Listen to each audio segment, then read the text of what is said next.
আজকে আমি সংক্ষিপ্ত সময়ে যে বিষয়টি নিয়ে আলোচনা করব সেই বিষয়টির নাম হচ্ছে আশুরায়ে মুহাররম এবং করণীয় ও বর্জনীয় এবং তার ইতিহাস। আমাদের সম্মুখে একটা দিন আসতে চলেছে যেটাকে আমরা মুহাররম হিসেবে পালন করি। যদিও একজন মুসলমান হিসেবে, একজন প্রকৃত ঈমানদার হিসেবে যেটা কোরআন এবং সহিহ হাদিস দ্বারা প্রমাণিত ছিল সেটাই পালন করা একজন মুসলমানের জন্য জরুরি ছিল। এর বাইরে যদি আমরা কোরআন হাদিসের বাইরে যদি কোনো আমল করি, কাজ করি যেটা কোরআন এবং সহিহ হাদিস দ্বারা প্রমাণিত নয়, সহিহ সুন্নাহ দ্বারা প্রমাণিত নয়, সেটা কিন্তু একজন মুসলমানের জন্য যে নিজেকে প্রকৃত ঈমানদার, মুমিন, মুত্তাকি, পরেজগার, আল্লাহভীরু বলে দাবি করে, এক কথায় প্রকৃত মুসলমান বলে দাবি করে, তার জন্য এটা শোভা পায় না যে কোরআন এবং হাদিসের বহির্ভূত কাজ করা। এই মুহাররমকে কেন্দ্র করে আমাদের সমাজে অসংখ্য অগণিত জঘন্য জঘন্য নীতি প্রচলিত আছে বা পাপের কাজ প্রচলিত আছে, যেটা রাসূল সাল্লাল্লাহু আলাইহি ওয়াসাল্লাম করতে বলেছেন, আদেশ করেছেন, নিষেধ করেছেন, সেটাকে যদি আমরা মাথা নিচু করে মেনে নিতাম তাহলে আমাদের জন্য ভালো হতো। আশুরায়ে মুহাররমের পরিচয় আরবি আল্লাহ তাআলার নিকটেও মাসের দিক দিয়ে মাস হচ্ছে 12টি মাস। আল্লাহ তাআলা বলছেন ইন্না ইদ্দাতাশ শুহুরি ইনদাল্লাহি 12। গণনার দিক দিয়ে আল্লাহ তাআলার নিকটেও মাসের সংখ্যা হচ্ছে 12টি। ফি কিতাবিল্লাহ, আল্লাহর কোরআনে এভাবে আল্লাহ তাআলা বর্ণনা করেছেন যে আমার কাছে মাসের সংখ্যা হচ্ছে 12টি। কবে থেকে? ইয়াউমা খালাকাস সামাওয়াতি ওয়াল আরজ, যেদিন থেকে আল্লাহ তাআলা আসমান এবং জমিন, আসমান এবং পৃথিবী সৃষ্টি করেছেন, সেই দিন থেকে আল্লাহ তাআলার কিতাবে, আল্লাহ তাআলার কাছে মাসের সংখ্যা হচ্ছে 12টি। তারপরে আল্লাহ তাআলা বলছেন মিনহা আরবাআতুন হুরুমুন, এই 12টি মাসের মধ্যে 4টি মাস হচ্ছে হারাম মাস, সম্মানিত মাস, নিষিদ্ধ মাস। হারাম শব্দের অর্থ হচ্ছে, একটা হচ্ছে সম্মানিত, একটা হচ্ছে নিষিদ্ধ। তো আল্লাহ তাআলা বলছেন যে 12টি মাসের মধ্যে 4টি মাসকে আল্লাহ তাআলা নিষিদ্ধ ঘোষণা করেছেন, সম্মানিত করেছেন। কেন? কোন দিক দিয়ে আল্লাহ তাআলা নিষিদ্ধ ঘোষণা করেছেন আর কোন দিক দিয়ে আল্লাহ তাআলা সম্মানিত করেছেন, এর কারণ আছে। সেই 4টি মাসের মধ্যে একটি মাস হচ্ছে আপনার এই মুহাররম মাস। 12টি মাসের মধ্যে, আরবি 12টি মাসের মধ্যে প্রথম মাসের নাম হচ্ছে মুহাররম মাস। তো এই মুহাররম মাস হচ্ছে সম্মানিত মাস। 4টি মাসকে আল্লাহ তাআলা বিশেষভাবে মর্যাদা দিয়েছে, তার মধ্যে এই মুহাররম মাস হচ্ছে একটি মাস। আর একটা হচ্ছে রজব, আর একটা হচ্ছে জিলকাদা, আর একটা হচ্ছে জিলহিজ্জা। এই 4টি মাস, মুহাররম, রজব, জিলকাদা, জিলহিজ্জা, এই 4টি মাসের মধ্যে একটি মাসের নাম হচ্ছে মুহাররম মাস। তো এই মাসের বিশেষ মর্যাদা, বিশেষ গুরুত্ব দিয়েছেন আল্লাহ তাআলা, যার কারণে এই মাসকে অতি সম্মানিত করেছেন। তার কারণ আছে। আবার এই মাসে আল্লাহ তাআলা হারাম ঘোষণা করেছেন। মক্কার মুশরিকরা, কাফের, বেঈমানেরা এই সব মাসে আল্লাহ তাআলা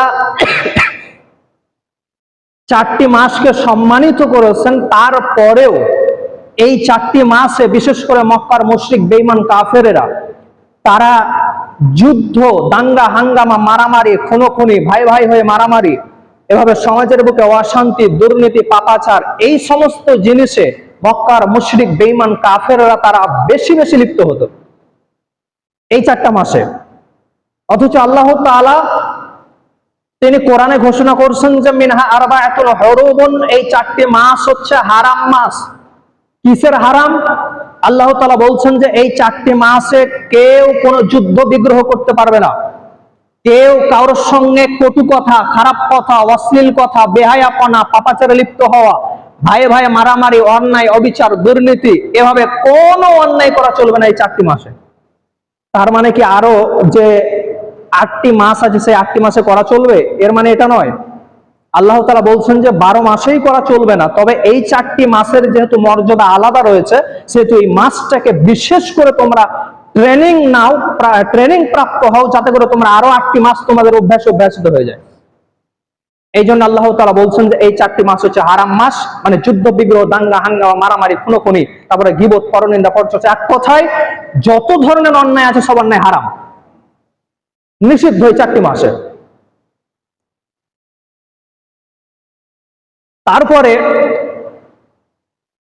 এই জিনিসটাও আল্লাহ তাআলা এই 4টি মাসে হারাম করলেন। ইসলাম যখন বিজয় আসলো, ইসলাম যখন বিজয় হয়ে গেল, রাসূল সাল্লাল্লাহু আলাইহি ওয়াসাল্লাম যখন মক্কার পার্লামেন্টে বসে গেলেন, মদিনার পার্লামেন্টে বসে গেলেন, প্রধানমন্ত্রী ঘোষণা হলেন, মক্কা বিজয় হলো, তখন আল্লাহ তাআলা ঘোষণা করলেন যে এই 4টি মাসেও ইসলামের পক্ষ থেকে কারো উপরে যুদ্ধ বিগ্রহ করা হারাম। তার মানে হচ্ছে যে 4টি মাসে ইসলামে রাসূল সাল্লাল্লাহু আলাইহি ওয়াসাল্লামের জীবদ্দশায় অনেক যুদ্ধ করেছেন তিনি ইসলামকে বাঁচানোর জন্য, তবে মাত্র 2টি যুদ্ধ তিনি নিজে অগ্রিম যুদ্ধ করতে গেছিলেন। রাসূল সাল্লাল্লাহু আলাইহি ওয়াসাল্লামের জামানায় যত যুদ্ধ হয়েছে সব যুদ্ধ অমুসলিমরা আগে অ্যাটাক করেছে মুসলমানদের প্রতি, তারপরে রাসূল সাল্লাল্লাহু আলাইহি সাল্লাম সৈন্যবাহিনী নিয়ে তাদের সঙ্গে যুদ্ধ করতে গেছেন। আগে তিনি কোনো সময় যুদ্ধ করতে যাননি, 2টো যুদ্ধ ছাড়া। ওই 2টো যুদ্ধ আল্লাহ তাআলার আদেশে তিনি আগে করতে গেছিলেন, বাদ বাকি সব যুদ্ধ অমুসলিমরা আগে অ্যাটাক করেছে, তারপরে মুসলমানরা নিজেদেরকে বাঁচানোর জন্য সেফটি স্বরূপ মুসলমানরা তাদের সঙ্গে যুদ্ধ করতে গেছে। তো এই 4টি মাসে আল্লাহ তাআলা বললেন যে 4টি মাসে মুসলমানরাও অগ্রিম আগে যুদ্ধ করতে যেতে পারবে না। তবে যদি কেউ অ্যাটাক করে, কেউ যদি মুসলমানদের প্রতি অ্যাটাক করে, ইসলামের প্রতি আঘাত হানে, তাহলে নিজেকে বাঁচানোর জন্য সেফটি স্বরূপ তোমরা তাদের সঙ্গে যুদ্ধ লিপ্ত হতে পারো এই 4টি মাসেও। এটা রাসূল সাল্লাল্লাহু আলাইহি ওয়াসাল্লাম বলেছেন। এটা ভারতবর্ষের আইন যে ভারতবর্ষে একজন মানুষ, আপনি অগ্রিম কাউকে অ্যাটাক করতে যেতে পারেন না, তবে কেউ যদি আপনার উপরে অ্যাটাক করেন, আপনি নিজেকে বাঁচানোর জন্য তার প্রতি আপনি অ্যাটাক করতে পারেন। এটা ভারতবর্ষের নিয়ম, তার পূর্বে ইসলাম বলে দিয়েছে। সম্মানিত উপস্থিতি, তাহলে এই মাসটার নাম হচ্ছে হারাম মাস। কেন হারাম? যুদ্ধ বিগ্রহ আল্লাহ তাআলা নিষিদ্ধ করেছেন, অন্যায় অবিচার সব নিষিদ্ধ করেছে। এমনকি মক্কার মধ্যে যারা হজ করতে যান, এই এরিয়ার মধ্যে যেটা কাবা ঘর আছে, কাবা ঘরের একটা এরিয়া আছে, সেই এরিয়াটাকে বলা হয় হারাম এরিয়া।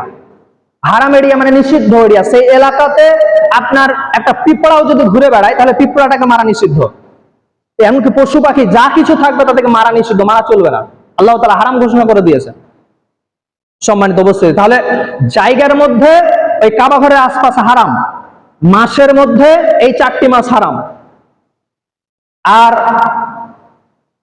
এই বর্তমান সময় আমরা নিজেদেরকে মুসলমান বলে দাবি করার পরও দেখবেন যে 12টি মাসের মধ্যে এই 4টি মাসে বেশি যুদ্ধ বিগ্রহে লিপ্ত হচ্ছে বা মারামারি কাটাকাটিতে লিপ্ত হচ্ছে, নিজেকে বেশি কষ্ট দিচ্ছে এই মুহররম মাসে।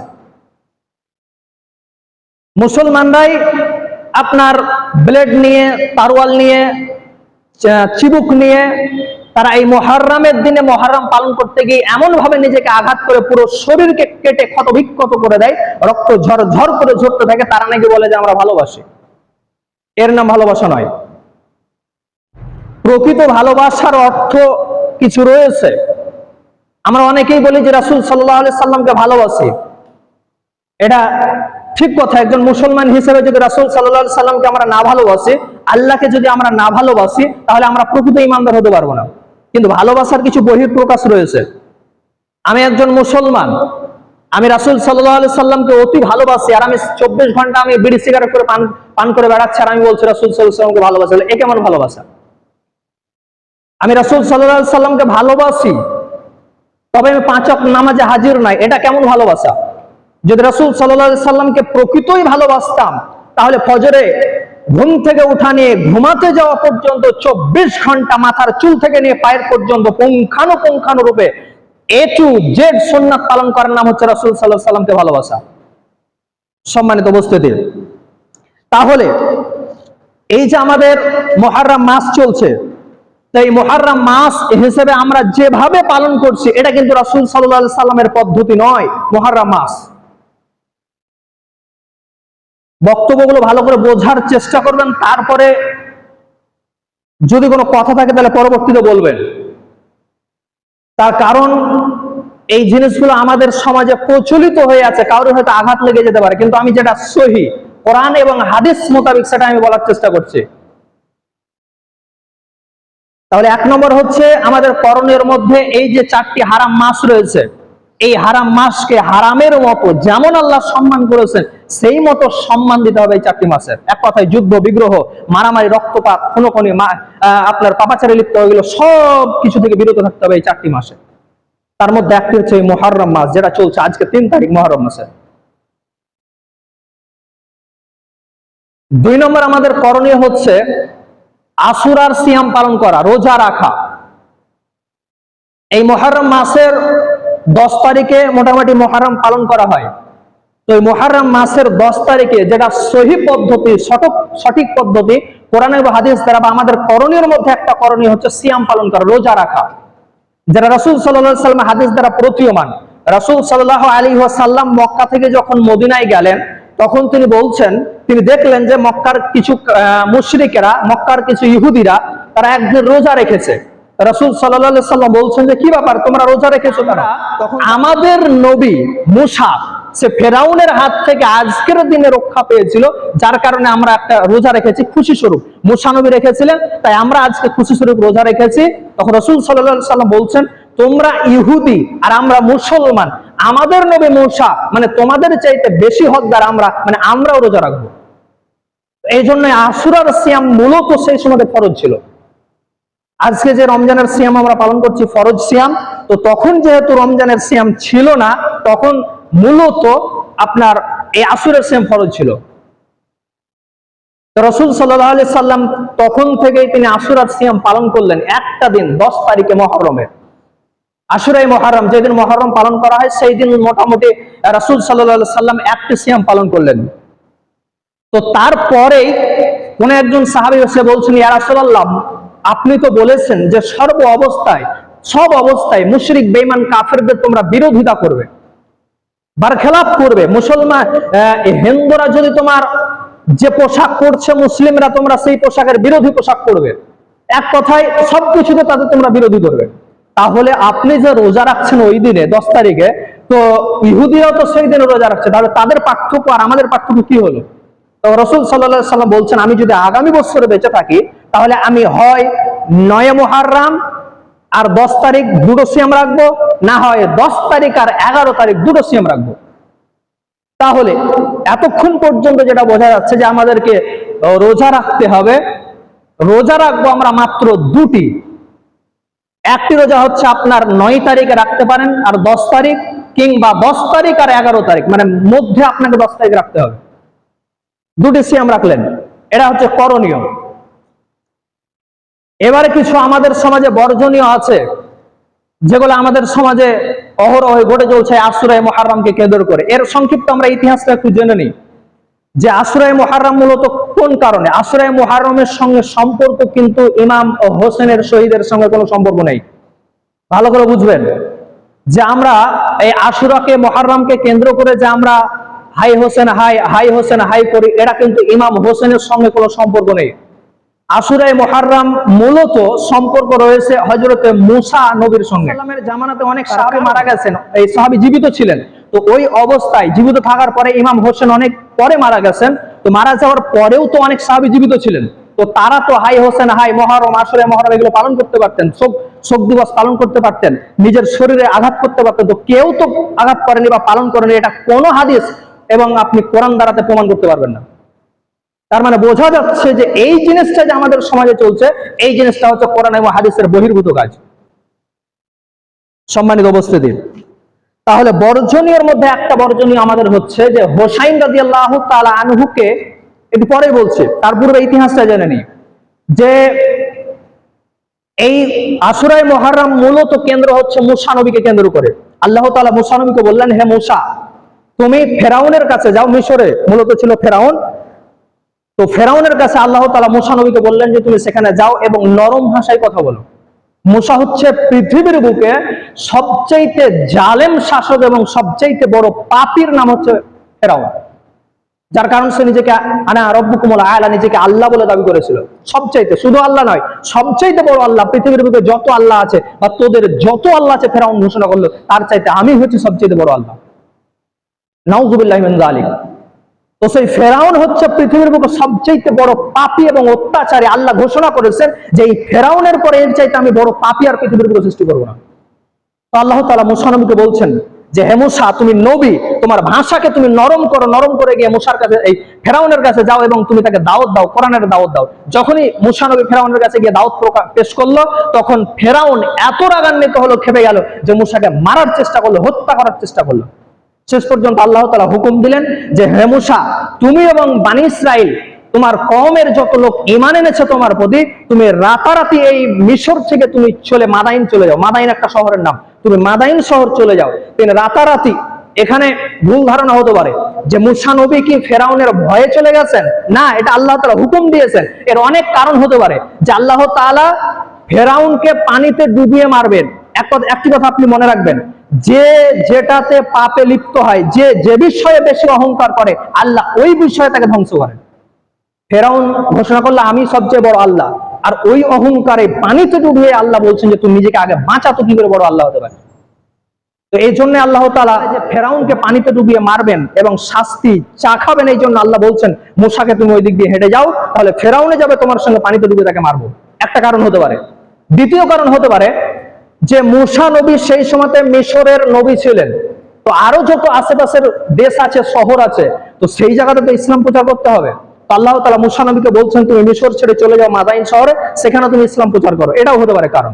তো যাই হোক, ভয়ে গেছেন এটা একদমই ভাববেন না। তো আল্লাহ তাআলা যখন মূসা নবীকে আদেশ দিলেন তুমি মাদাইন শহরে চলে যাও, মূসা নবী তিনি তার দলবলকে নিয়ে সঙ্গে সঙ্গে চলে যাচ্ছেন রাত্রে। এমত অবস্থায় নীল নদ, সামনে নীল দরিয়া, সমুদ্র। তো সেই অবস্থায় তিনি তো ভয় করছেন না, কিন্তু তার সঙ্গী সাথী যারা আছে তারা ভয় করছেন যে সামনে সমুদ্র আর পিছনে ফেরাউনের দল, বাঁচবো কিভাবে।